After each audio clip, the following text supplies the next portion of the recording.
friends, I'm Sonam Maheshwal. Welcome to my YouTube channel Maheshwal Steno. Today I'm going to give you a dictation at 100 words per minute. So get ready, 5 seconds to go.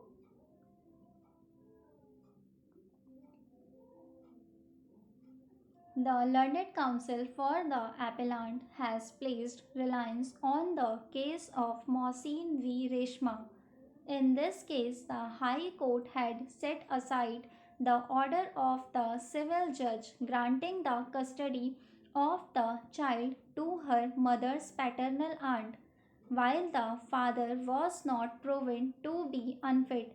However, the High Court of Rajasthan held that in the light of Section 19, which bars the court from appointing a guardian when the father of the minor is alive and not unfit, the court could not appoint any maternal relative as a guardian, even though the personal law of the minor might give preferential custody in her favor.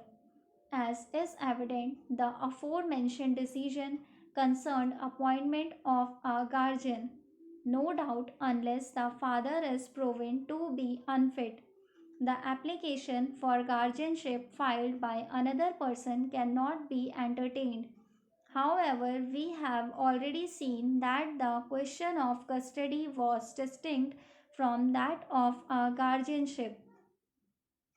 As far as matters of custody are concerned, the court is not bound by the bar envisaged under Section 19 of the Act. In our opinion, as far as the question of custody is concerned, in the light of the aforementioned decisions, the personal law governing the minor girl dictates her maternal relatives, especially her maternal aunt, shall be given preference.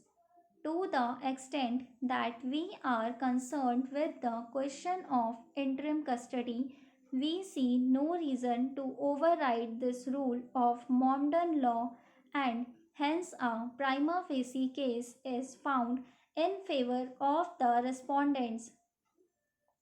Further, the balance of convenience lies in favor of granting custody to the maternal grandfather, aunt, and uncle. A plethora of decisions of this court endorse the proposition that in matters of custody of children, their welfare shall be the focal point.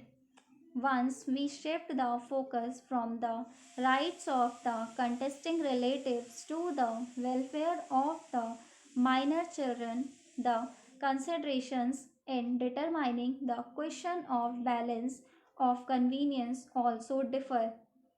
We take note of the fact that respondent number 2 on record has stated that she has no intention to get married, and her plea that she had resigned from her job as a technical writer to take care of the children remains uncontroverted. We are hence convinced that the respondents will provide sufficient love and care for the children till the final disposal of the guardianship application. A dispute arose between the parties and matter was referred to arbitration. Due to some reasons, arbitration proceedings were not concluded. Respondent filed application before High Court seeking removal of the arbitrator. High Court directed appellant to appoint a new arbitrator and further directed the arbitrator so appointed to conclude the arbitration proceedings within 6 months. After the expiry of 6 months, both the parties extended the time to conclude arbitration. The arbitrator failed to publish the award within the extended time. Respondent filed application before High Court for a declaration that the mandate of the arbitrator stood terminated. A perusal of arbitration agreement revealed that the arbitrator had power to enlarge the time to make and publish the award by mutual consent of the parties. Therefore, without the consent of both the parties to the dispute, arbitrator had no power to further extend the time beyond that which is fixed. It is an admitted position that the respondent did not give any consent for extension of time.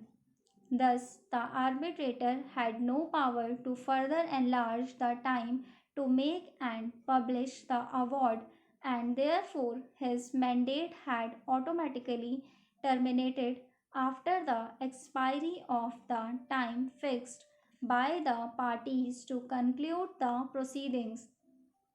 Arbitration is an efficacious and alternative way of dispute resolution between the parties. There is no denying the fact that the method of arbitration has evolved over the period of time to help the parties to speedily resolve their disputes through this process, and in fact the Arbitration and Conciliation Act recognized this aspect and has elaborate provisions to cater the needs of speedy disposal of disputes.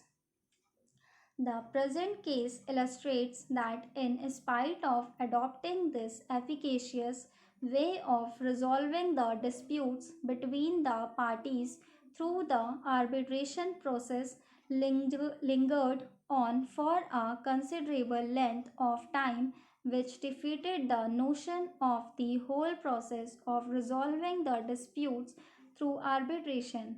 The contention of the appellant therefore cannot be justified that, since the dispute was highly technical in nature, it had to be dealt with elaborately by the arbitrator, and that he was justified in being late. High Court correctly fixed the time for the arbitration to be concluded within a period of 6 months from the appointment of the fourth arbitrator, considering the time that was spent for the arbitration process prior to his appointment being a technical and complex issue. So friends, don't forget to like, share and subscribe my channel for more related videos, and press the bell icon for instant notifications. Thank you.